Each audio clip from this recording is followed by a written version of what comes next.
starting at the entrance of Mt.Parke Regional Park on Mayne Island, at the very end of Montrose Road by Fernhill Center, and right beside that is the entrance to a farm called Raelia Farms. So you just come to the very end of Montrose Road, and there's only one entrance into the park right here, and this is where we begin. All the pathways are very clearly marked by these very convenient posts and signs. We're going to take the Halliday Ridge Trail part way up, and then we're going to cut over to a different trail. But as you can see, there is a toilet part way up, but nothing near the top. So if you got to go to the bathroom, go before you start hiking.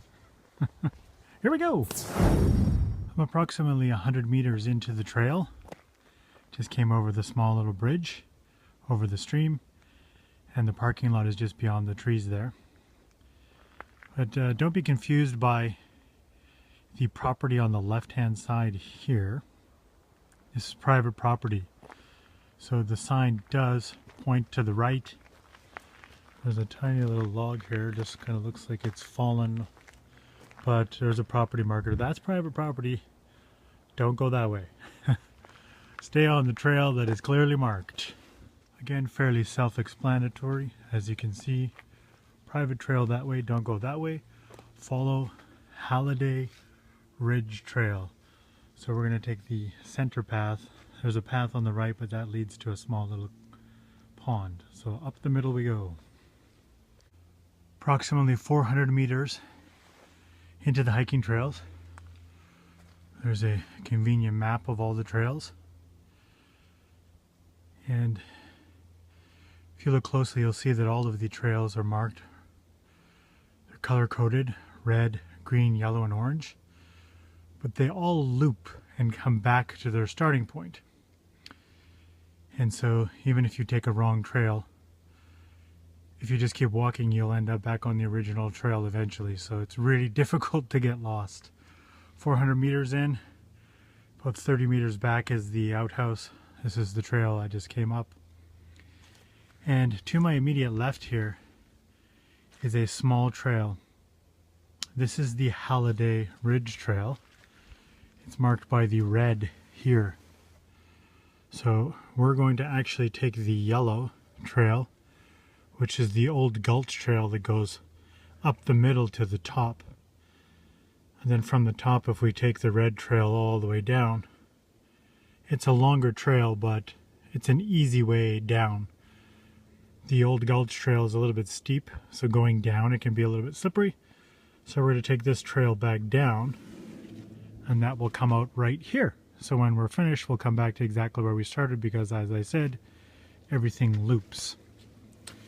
So we're here, the outhouse is here, parking lot's back here where we started.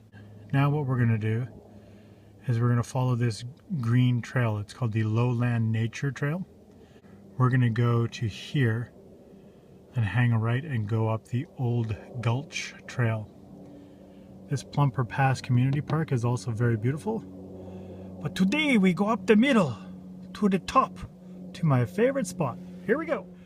A couple hundred meters past the giant arbutus.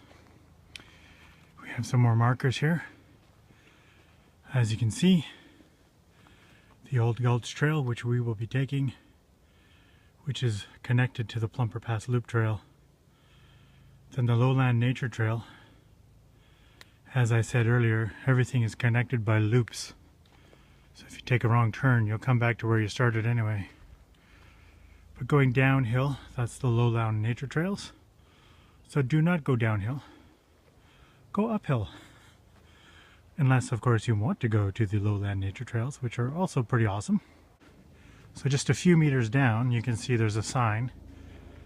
To the left is the Old Gulch Trail, and going straight is up to the Plumper Pass Trail, which was the yellow trail on the map I showed you earlier. You can go straight and then hang a left at the top of this trail, about another 75 to 100 meters. And it will take you to the Old Gulch Trail.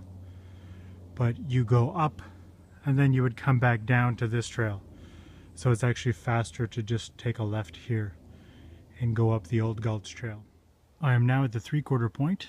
This is the old gulch, as you can follow the trail down a couple 100 meters there. Lots of trees blocking the path of the trail. Yes, trail a little bit harder to find in this part of the gulch because there's so many branches that fall, that cover it, and then the moss grows so quickly. But this is about the 3/4 point, and right up there is the top of the hill, so we don't have far to go. Once we get to the top, we are going to hang a right and go further up, a little bit higher, up to the peak. So about another 10-15 minutes from here. And we're at the top, kind of. We're at the intersection of the Holiday Ridge Trail and the little connecting pathway that will take us to Plumper Pass Trail. I'm now currently looking at Holiday Ridge Trail. There's a great viewpoint out there. I came up this trail that goes down the old Gulch Trail, and then to your right it goes uphill. That's the connecting route to the Plumper Pass Trail on the northeastern side of the mountain. We're going to go up here, and then we're going to go to the left partway up and follow a little bit of a deer trail to get to the best viewpoint. It'll only take a couple minutes. There is an arbutus tree right there. You can see kind of the yellowy orange bark on quite an angle. Lots of fallen trees. Lots of half trees like this one that have kind of broken off and fallen over.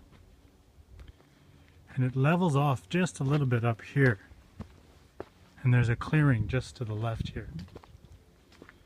And it looks like you can go out there. That's a pretty nice spot right there. But you continue on past the fallen trees here. And we're going to go into this spot right here and head towards the edge. Yes! It's crazy. Staying a little bit higher up on the ridge so we don't go too close to the edge. Through the trees. Broken stump. Cool little tree hanging over the edge. Then it gets really mossy here. Beautiful soft spot.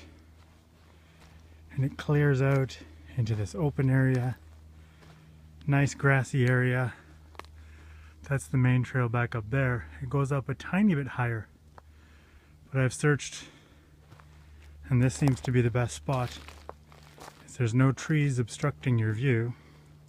And as you can see, a sheer drop down. I won't go too close to the edge, but yeah, a couple 100 meters down. And hard to see, but Victoria and North Pender Island, Plumper Pass, now active pass. So you got this great view. And then this nice little grassy area to sit down and relax in. And it's quite comfortable. So here is the wide angle version. That's where I came from. And I used this tree as a marker as it's hanging out the cliff edge. Kind of looks like it's been pruned on purpose to look like a Japanese bonsai tree. There's no other trees around it. And nice mossy cliff edge. It's about a 180-degree view from left to right, right to left.